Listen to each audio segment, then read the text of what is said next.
नमस्ते. हे आहे आपलं बटन बिलिंग मशीन, जे की तुम्ही तुमच्या कंदीपेढा हाऊसमध्ये यूज करू शकता. मी तुम्हाला ह्याच्यामध्ये बिलिंग कशा प्रकारे होतं ते दाखवते. फर्स्ट तुम्हाला इथे आयटम नंबर टाकायचा आहे. आयटम नंबर एक टाकल्यावर तुमचे जे काही प्रोडक्टचं नाव असेल ते इथे येतं आहे. एंटर. किती हवं आहे कस्टमरला, 1 किलोमध्ये पाहिजे, 2 किलो पाहिजे, 5 किलो, एंटर. सेकंड नंबरला कस्टमरला जे काही आंबा बर्फी पाहिजे, आंबा बर्फी 4 नंबरला आहे, एंटर.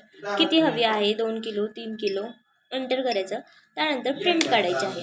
अशा प्रकारे आपलं बिल येऊन जातं. बिलावरती तुमच्या शॉपचं जे काही नाव असेल, ॲड्रेस, इथे फोन नंबरसुद्धा आपण ॲड करू शकतो आहे.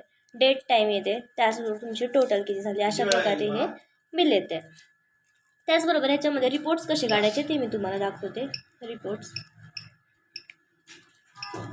बिल वाईज रिपोर्ट, आजच्या दिवसामध्ये करंट डे म्हणजे आजच्या दिवसाचे रिपोर्ट्स किती बिल झाले आहेत त्यावेळेस तुमच्या इथे रिपोर्ट येऊन जातो. अशा प्रकारे तुमचा रिपोर्ट येतो.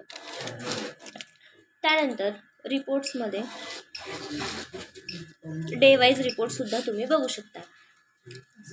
12 तारीख ते 13 तारीख किती दिवसांचा रिपोर्ट तुम्हाला बघायचा आहे ते तुम्ही इथे बघू शकता. अशा प्रकारे. थँक्यू.